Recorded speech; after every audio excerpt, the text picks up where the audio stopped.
Assalamualaikum warahmatullahi wabarakatuh. Saya Tenri Farizatul Wada, asal instansi SMKS Telkom Sandi Putra Malang, salah satu mahasiswa PPG dalam Jabatan Angkatan 4 tahun 2021 LPTK Universitas PGRI Palembang.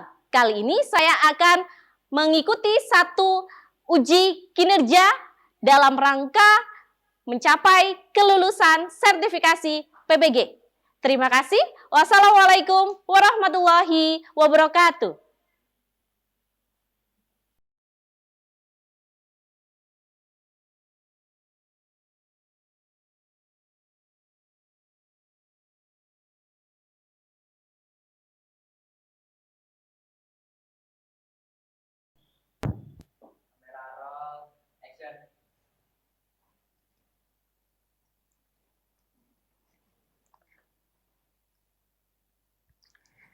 Assalamualaikum warahmatullahi wabarakatuh.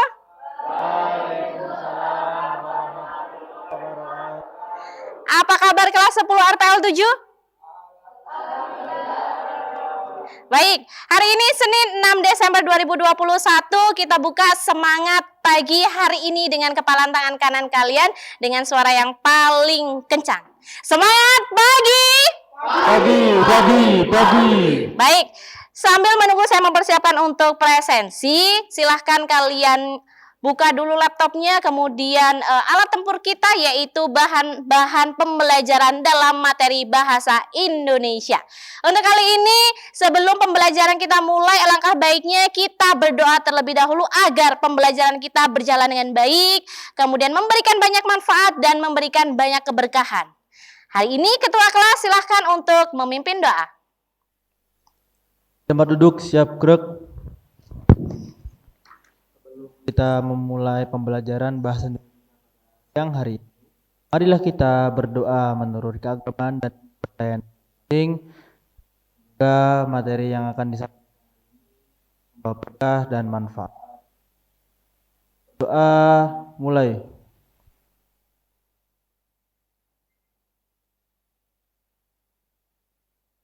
Berdoa selesai.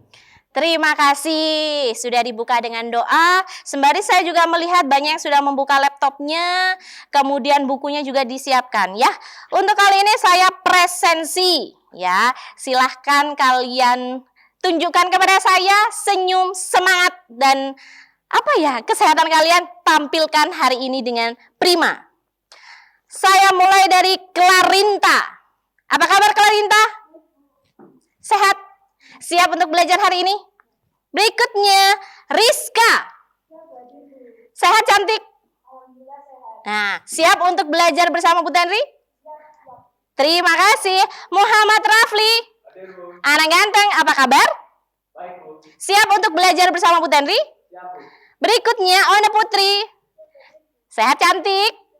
Siap untuk belajar bersama Bu Tenri? Berikutnya, Nayako.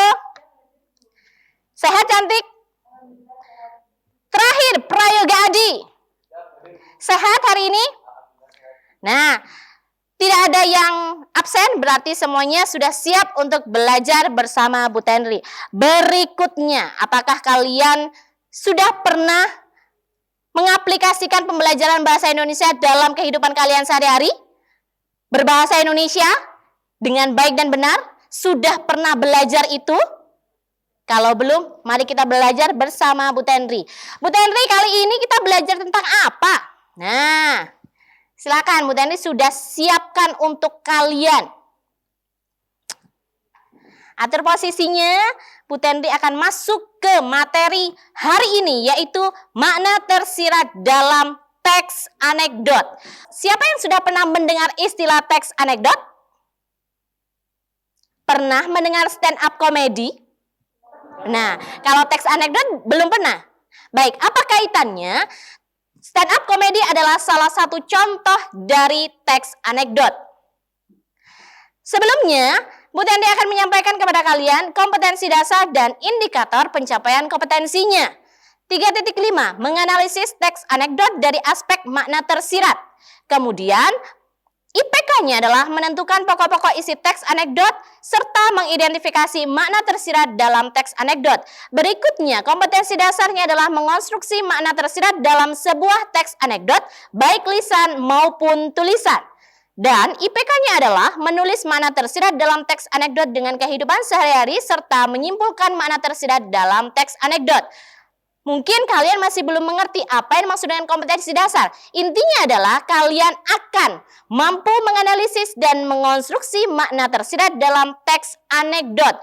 Yang Bu Tenri beri tanda kuning itu adalah pencapaian kalian. Dengan Bu Tenri kita akan mencapai karakter tersebut. Berikutnya anak-anak hebat, Bu Tenri akan tampilkan kepada kalian satu penggalan dialog. Nah, ini Bu Tenri coba melisankannya untuk kalian. Coba lihat wakil rakyat yang muncul di TV itu. Perutnya buncit ya, tambun, gemuk-gemuk. Pasti hidupnya bergelimang harta, makan makanan yang enak-enak. Ya jelaslah mereka kan wakil rakyat, makan enak mereka yang wakilkan. Liburan ke luar negeri mereka yang wakilkan. Mobil mewah mereka yang wakilkan. Pokoknya yang serba enak dan serba mewah mereka yang wakilkan. Oh iya ya, namanya wakil rakyat. Nah, kalau dilisankan, teks seperti ini harusnya ada nada humornya. Apakah ini hanya sekedar humor, anak-anak hebat? Bukan. Ada sesuatukah yang di dalamnya? Kira-kira apa? Sindiran. Nah, kita lihat. Kalau seperti itu ada bentuk sindirannya, maka yang dimaksud dengan teks anekdot adalah yang pertama, penekanan masalah yang dibahas tetap utuh meskipun disisipi unsur humor dengan rasa menggelitik. Teks anekdot menurut anak ganteng, silakan. Teks anekdot menurut saya adalah teks yang berisi sindiran yang dibumbui sedikit humor atau ya mostly humor, dan biasanya dipakai untuk stand up komedi dan untuk menyindir seseorang tapi menggunakan cara yang santun agar seseorang yang kita sindir itu tidak sakit hati. Baik, saya belum dengar. Apakah dari sini sudah dipahami bahwa teks anekdot adalah salah satu teks yang isinya adalah kritikan tapi penyampaiannya dalam bentuk humor? Sip, baik. Berikutnya, kita langsung masuk ke pembagian kelompok diskusi. Nomor presensi 1 sampai 2, kalian bertanggung jawab atas identitas kelompok, identitas karya, pemantau diskusi. Terakhir, karena di kelas ini 32 ya, maka kalian bertanggung jawab atas aspek kesimpulan. Bisa dimengerti untuk pembagian kelompok? Baik. Anak-anak hebat, kita masuk ke LKPD. Silahkan kalian siap-siap untuk membuka LKPD secara daring. Ingat, ada pencapaian karakter kompetitif yang harus kalian capai ya. Kalian berkompetisi di sini. Nanti Bu Tenri akan menyiapkan tayangan untuk kalian. Nah, setelah itu kalian akan menentukan aspek yang Bu Tenri minta dalam bentuk LKPD. Baik, siapkan ketua kelompoknya. Siapkan anggota kelompoknya dengan tugasnya masing-masing. Saya tidak akan membahas mengenai olahraga malam hari ini. Saya akan membahas tentang pencuri uang negara alias koruptor. Korban pikiran kotor. Kenapa di Indonesia koruptor masih banyak? Tanpa bisnis timbul pertanyaan saya, timbul jawabannya. Karena apa? Hukum di Indonesia ini lemah, lain dengan hukum-hukum negara lain. Di Arab, pencuri sedang dipotong tangannya. Di Indonesia, pencuri uang negara dipotong masa tahanannya.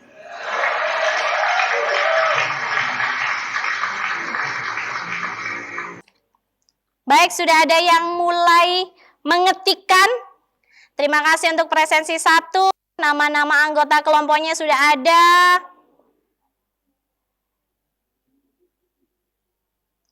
Saya monitoring dari sini. Silakan diskusi kelompok. 15 menit waktu yang saya berikan untuk Anda sudah berjalan 10 menit. Saya akan meninjau tim kalian.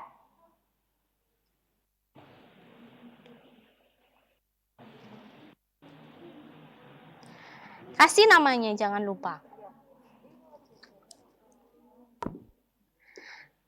Kelompok ini ada masalah? Coba saya lihat. Baik. Ketika nama kalian di akhir pernyataan sehingga saya tahu siapa yang sudah mengeksekusinya. 3, 15 menit sudah berjalan. 4, 5, angkat tangannya. Angkat tangannya, Anda harus berlaku jujur, bertanggung jawab. Apakah kalian sudah menyelesaikan LKPD-nya? Kalau sudah, tepukan tangan kalian menandakan bahwa kalian sudah selesai. Yang lain dengarkan. Kalian bisa memberikan tanggapan atas pernyataan dari kelompok 8. Silakan. Permisi, perkenalkan kami dari perwakilan kelompok 8 yang beranggotakan Carolina Widya, Laili Fuji Yuliana dari Skamita Turjana Saputri. Nah, di kelompok kami udah nyiapin suatu percakapan yang dibacakan stand up tadi di bagian unsur humor. Kalimatnya, hanya dari SEA Games kita bisa punya banyak emas. Dari Freeport kita sudah tidak kebagian emas. Pastinya nih siswa-siswa SMK Malang udah tahu dong kasusnya di Freeport gimana. Nah, ya nggak usah di-spill lagi lah ya. Udah nanti ada yang dateng kan nggak lucu. Oke. Baik, terima kasih. Sekian presentasi dari kelompok 8. Wassalamualaikum warahmatullahi wabarakatuh. Waalaikumsalam warahmatullahi wabarakatuh. Terima kasih, berikan tepukan tangan untuk teman kalian sudah memberikan suaranya hari ini. Selanjutnya, apakah ada tanggapan dari pernyataan teman kalian? Baik, saya akan menganalisis jawabannya dari masing-masing kelompok tadi sudah menyampaikan ada unsur humornya, ada bentuk kritikan, ada identifikasi dan cara menyimpulkannya. Benar, kita membahas tentang koruptor. Kalau saya pinjam video dari stand up komedi tadi, bahwa koruptor di Indonesia masih kemana-mana ya. Dia benar memang masuk dalam tahanan, tapi nyatanya dia bisa keluar masuk. Bahkan bisa keluar nggak kembali lagi. Itu kenyataan di negara Indonesia. Ini adalah soal yang Bu Tenri ambil dari soal-soal AKM. Soalnya adalah yang sudah langsung angkat tangan kalian. Saya memilih jawaban yang B, alasannya karena yang dari teks tersebut menyindir pemerintah. Saya ingin merefleksi pembelajaran untuk kalian. Dan lagi dikembalikan lagi evaluasi diri bagi Bu Tenri. Apakah kritik tentang masalah sosial dapat disampaikan secara tersirat dalam teks anekdot? Kalian harus mengumpulkan tugasnya di link yang Bu Tenri siapkan untuk kalian. Foldernya folder 14. Kita akan menyimpulkan pembelajaran kita kali ini. Menurut kalian, kesimpulan pembelajaran kita hari ini apa? Untuk kesimpulannya adalah yang saya tangkap selama pembelajaran, kita bisa untuk menyindir seseorang tanpa harus menyakiti hatinya. Meskipun berisi kritikan, teks anekdot disisipi unsur humor dan gaya penyampaian yang menarik, sehingga makna tersirat yang ada di dalamnya dapat diterima dengan baik. Ini adalah kesimpulan Bu Tenri. Minggu depan kita akan belajar tentang teks anekdot, tapi dengan aspek yang lain, yaitu struktur dan kaidah kebahasaan teks anekdot. Apakah pembelajaran kita menarik hari ini? Ya. Saya ulang sekali lagi, apakah pembelajaran kita kali ini sangat bermanfaat? Ya. Baik, kalau bermanfaat kita kita berdoa terlebih dahulu untuk penutup sehingga pembelajaran yang kita lakukan tadi dapat diberikan keberkahan oleh Tuhan Yang Maha Esa. Sebelum kita mengakhiri pembelajaran pada hari ini, marilah kita berdoa agar bisa mendapat berkah dalam pembelajaran pada hari ini. Berdoa dimulai. Terima kasih. Itu adalah Wakil Ketua Kelas 10 RPL 7. Itu saja dari Bu Tenri. Kurang lebihnya Bu Tenri mohon maaf. Kita bertemu lagi minggu depan dengan topik yang sudah Bu Tenri sampaikan kepada Anda. Salam sehat dan salam hormat dari Bu Tenri untuk keluarga kalian dimanapun berada. Dan Bu Tenri tutup dengan bacaan wassalamualaikum warahmatullahi wabarakatuh. Semangat paginya yang kenceng ya. Semangat pagi! Pagi, pagi, pagi.